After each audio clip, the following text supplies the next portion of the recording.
Let's talk about Les Pauls. I've got a 1970 Les Paul Custom here. These are made by Gibson. And I'm not going to give you every detail or spec, but I'll just tell you what I know about a Les Paul. It's a mahogany body, which you can see the mahogany here. And the top is maple. And this is curved. Curved. And the neck is glued in here, of course. You got 3 on a side tuning pegs, 22 frets, 2 humbuckers. Let's talk about the controls. If I push down here, I get the bridge pickup, and here's the volume for the bridge.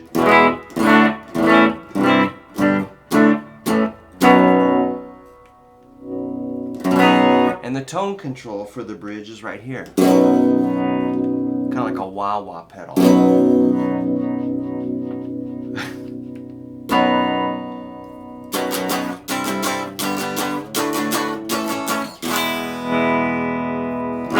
If you flip up, you get the neck pickup. And here's the volume for the neck pickup.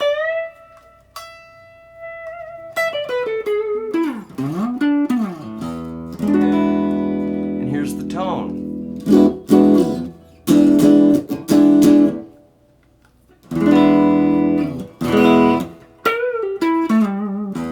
So the bridge pickup gives us a more trebly sound because it's closer to the bridge, and the neck pickup gives us a bit more bassy sound because it's farther away from the bridge. If you go in the middle, you get both pickups. And you can maybe turn the neck down a little bit, leaving more bridge. Or less bridge and more neck. So it's almost infinite how many different little sounds you can get between those.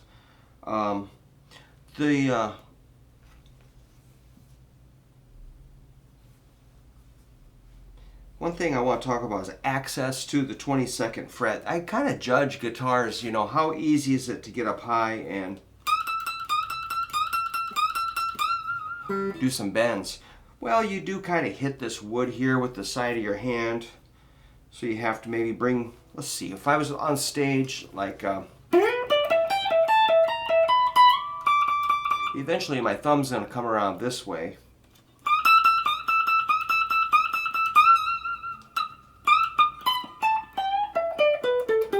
Not terrible, but that's a lot of mass here. So it is a thick body on a Les Paul. Got that nice binding. Output jack is there. There's your access to the pots, and then your switch access. This guitar has got some nice checking on it. That's small cracks due to probably the finish shrinking and weather. And it does have a headstock break that was repaired. So this custom seems to be what makes a custom is some fancy inlay work and kind of fancy binding and so forth. I just always wanted a black one like this. It's cool. You would think of a Les Paul as maybe a big, fat, roaring sound, and it can, but it also has plenty of chirp, chirp, treble.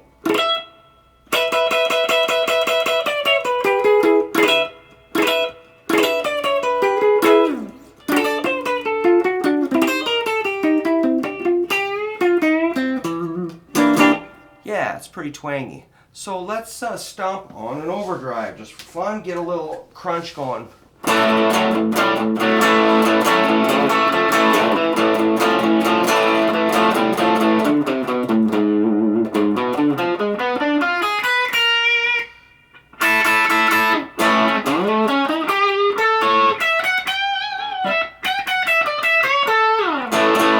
That's a good old TS9.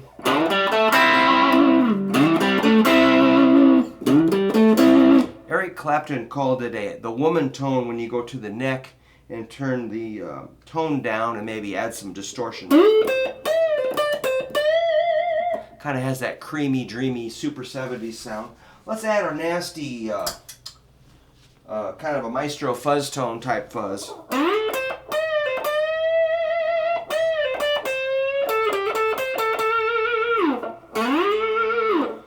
cool with that woman tone there.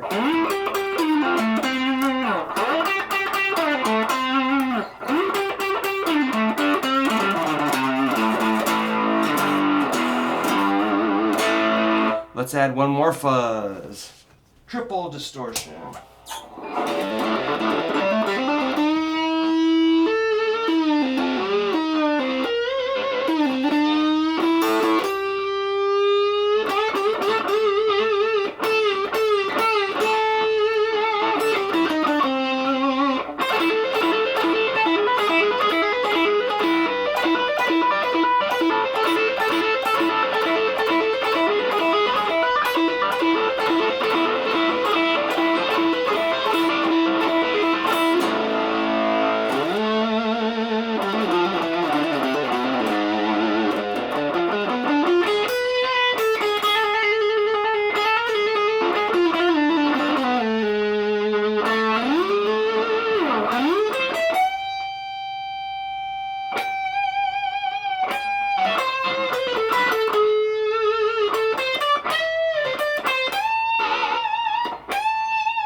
I love this stuff.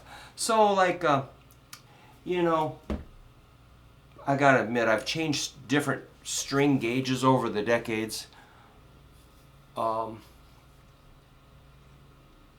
Like I've tried 8s and 9s, 10s, 11s and 12s and even bigger.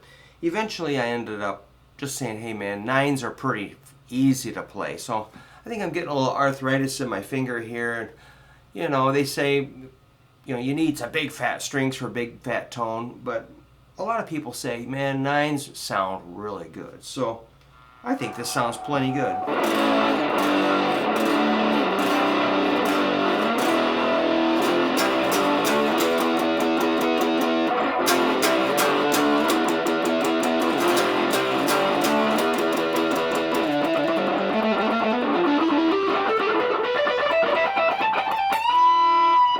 Oops.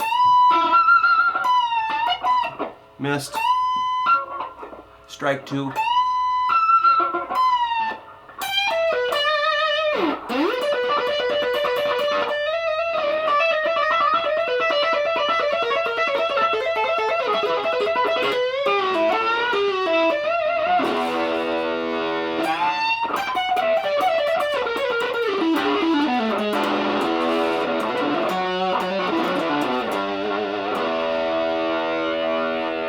This thing's a little heavy, you know, to play on stage.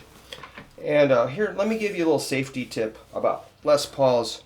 When you play a Les Paul, hang on to it with your left hand here, or your right hand here, or both. I'm going to do something crazy. Ah! Okay, don't take your hands off the guitar, because this will flip off really easily. This thing will hit the ground, it'll break the headstock off. And you'll have to have it fixed. And it costs maybe $80 to do that. It's not as bad as you think. I mean, most of them have been decapitated, but you can avoid it just by holding it here or here. And I just unplugged myself. Anyway, that's what I know about a Les Paul. I think it looks great, it feels great, it sounds good. Just a little heavy, a little bit of resistance getting up high here, but overall, if you can afford one, grab one. I think they're cool.